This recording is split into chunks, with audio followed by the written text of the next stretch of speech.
जहाँ पर रामलीलाओं की परंपरा है, उत्तर भारत में विशेष रूप से, तो लीला के जिन प्रसंगों में जनता बहुत अधिक अपने को आनंदित अनुभव करती है, उसमें से धनुष यज्ञ भी एक है। क्योंकि वो एक दृश्य होता है जहाँ पर देश देश के राजा एकत्र हैं। वो राजा तो एक अभिनेता ही होते हैं जो राजाओं का वेश बना करके कुर्सियों पर, आसनों पर बैठे हुए होते हैं। मध्य में एक धनुष बना हुआ होता है और राजा क्रमशः उसे उठाकर तोड़ने का प्रयास करते हैं। तो उसको नाटकीय बनाने के लिए यूं तो वो धनुष इतना हल्का होता है कि आप एक छोटा बालक भी उसे उठा ले, लेकिन अभिनेता को तो यही प्रदर्शित करना है कि वो धनुष बहुत विशाल है या बहुत भारी है। और ऐसी स्थिति में जो दृश्य मंच पर दिखाई देता है, राजा प्रयास कर रहे हैं, जोर लगा रहे हैं, सांस चल रही है, और यह भी दिखाने का प्रयास किया जाता है कि कुछ राजा उसको उठाने के प्रयास में गिर पड़े। दर्शक बड़े आनंदित होते हैं और बच्चे तालियां बजा करके बहुत आनंद लेते हैं। तो धनुष का प्रसंग ही बड़ा रोचक प्रसंग है, किंतु बाहर से रोचक प्रतीत होने वाला यह प्रसंग अनेक अनेक रहस्यों से भरपूर है। आपकी ओर मैंने ध्यान आकृष्ट किया था कि यज्ञों की परंपरा हमारे यहाँ वैदिक काल से ही प्रचलित रही है, और उन वैदिक यज्ञों में मुख्य देवता के रूप में इंद्र या वरुण या कुबेर, अथवा बाद में जब उसको पौराणिक परंपरा से जोड़ा गया तो हरि यज्ञ या शिव यज्ञ, इस तरह से यज्ञों के अनेक नाम आपको पढ़ने, सुनने और देखने को भी मिलते होंगे। विज्ञापन आता होगा कि वहां पर एक यज्ञ ऐसा हो रहा है, पर यहाँ यज्ञ को एक जो नाम दिया गया वह नाम बड़ा विचित्र सा है, जिसके लिए महर्षि विश्वामित्र श्री राम से यह कह करके जनकपुर चलने का आग्रह करते हैं, आदेश देते हैं कि वहां एक यज्ञ हो रहा है। धनुष यज्ञ सुने रकुल नाथा, हर्ष चले मुनिवर के साथ। तो मानो महर्षि ने उस सारे घटनाक्रम को यज्ञ के रूप में ही देखा, और जब श्री राम से उन्होंने या लक्ष्मण जी इसको उसमें से सम्मिलित होने का आग्रह किया, तो उनका उद्देश्य यही था। यद्यपि श्री राम या श्री लक्ष्मण वहां आमंत्रित नहीं किए गए थे, और किसी राजा या राजकुमार का बिना निमंत्रण के ही कहीं पहुंच जाना उतना शोभन नहीं है, पर महर्षि ने उसको नाम दिया यज्ञ, और यज्ञ में किसी निमंत्रण की अपेक्षा नहीं है। वहां पर व्यक्ति सहज अपनी श्रद्धा भावना से सम्मिलित हो सकता है। तो यह जो धनुष यज्ञ शब्द चुना गया वो बड़े ही महत्व का है। यज्ञ की जो क्रिया है उसमें आहुति दी जाती है, अन्न आदि की आहुति दी जाती है, चावल की, तिल की, घी की, यौ की, सुगंधित पदार्थों की भी आहुति दी जाती है। पर इस यज्ञ की अंतिम आहुति क्या है? यूं कहें कि इस ये जो यज्ञ होते हैं उनका चरम लक्ष्य क्या है, उसका चरम रूप क्या है? तो वस्तुतः जब वो यज्ञ भौतिक स्तर पर होता है तो उसके पीछे कामना होती है। भगवान ने अर्जुन को जो यज्ञ का उपदेश दिया उसमें इसकी ओर संकेत करते हुए कहा कि व्यक्ति को, समाज को यह चाहिए कि यज्ञ के द्वारा वो देवताओं की आराधना करे, देवताओं को आहुति दे, और बदले में देवता उसकी कामना को पूर्ण करे। और उसका परिणाम वो सूत्र दिया भगवान ने उस यज्ञ के लिए, परस्परम भावयन्तः श्रेयम परम वाप्सत। यज्ञ के द्वारा आप देवता को प्रसन्न कीजिए, आपकी कामना पूर्ण करके देवता आपकी बदले में इच्छा पूरी करे, यह एक यज्ञ चक्र है। और ये परस्परम भावयन्तः ये समाज का भी सूत्र है।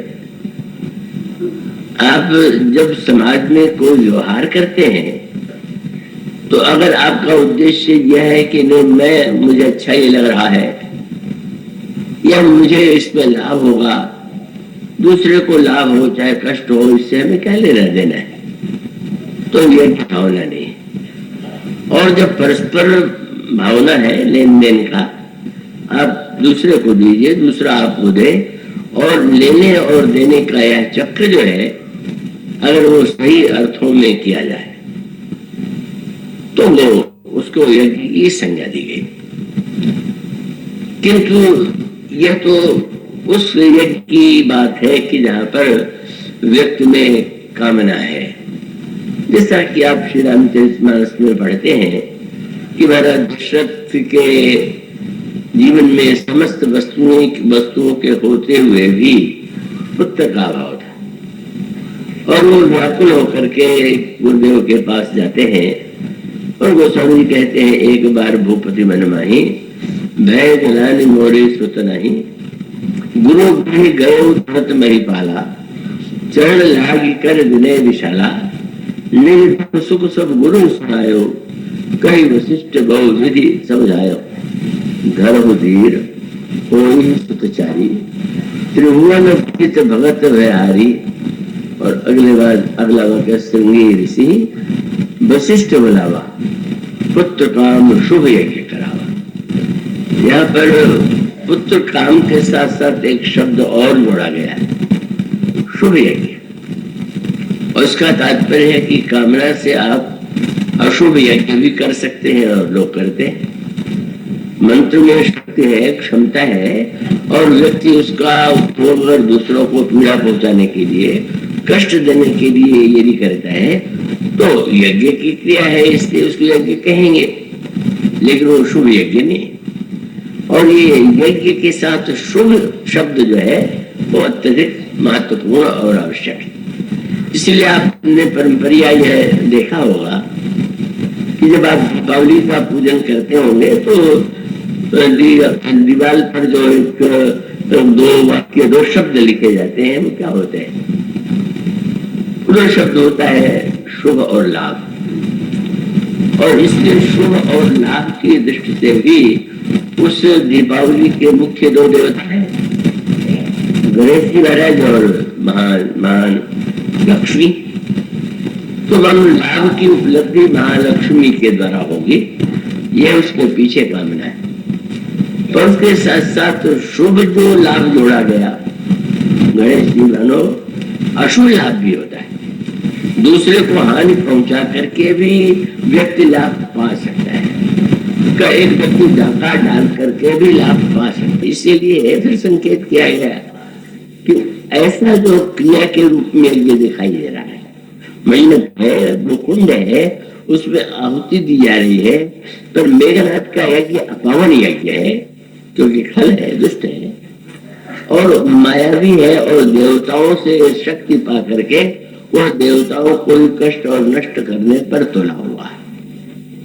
इसीलिए जिस समय प्रभु आदेश देते हैं बंदरों को और श्री लक्ष्मण जी को, उस यज्ञ को नष्ट करो, और वहां जाकर के जो दृश्य इन लोगों ने देखा, उसमें गोस्वामी जी ने यह सूत्र बताया कि जैसे अन्न की या घी की या चावल की आहुति दी जा रही थी, लेकिन मेघनाथ जो यज्ञ कर रहा था उसमें वो रक्त और भैंसे के मांस से आहुति दे तो रुधिर और भैंसा।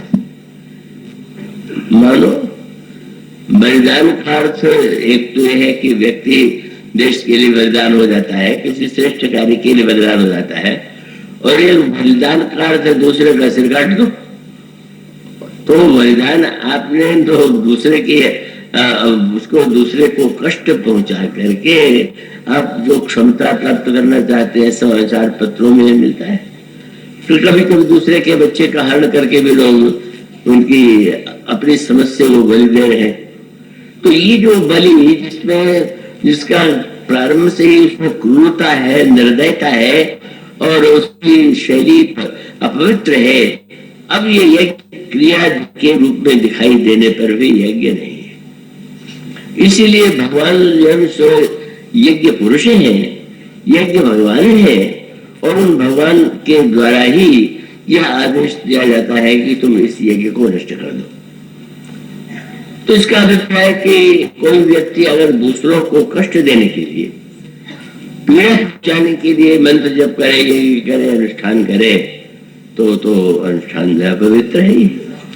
और फिर जब रावण भी जब पराजित होने लगता है तो रावण भी यज्ञ करता है, और वो महल में ही एकांत स्थान में यज्ञ करने जाता है, और विभीषण आकर के सूचना देते हैं, और वहां पर भी एक शब्द जोड़ा गया, मेघनाद के लिए शब्द जोड़ा गया, मेघनाद मक्करई पावन खल मायावी देव सदामन।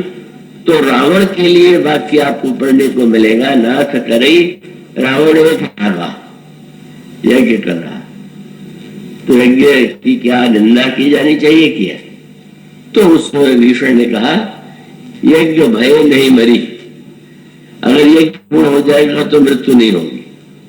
मंत्रों की अपनी क्षमता है, और वो पिता जो अच्छा व्यक्ति हो, बुरा व्यक्ति हो,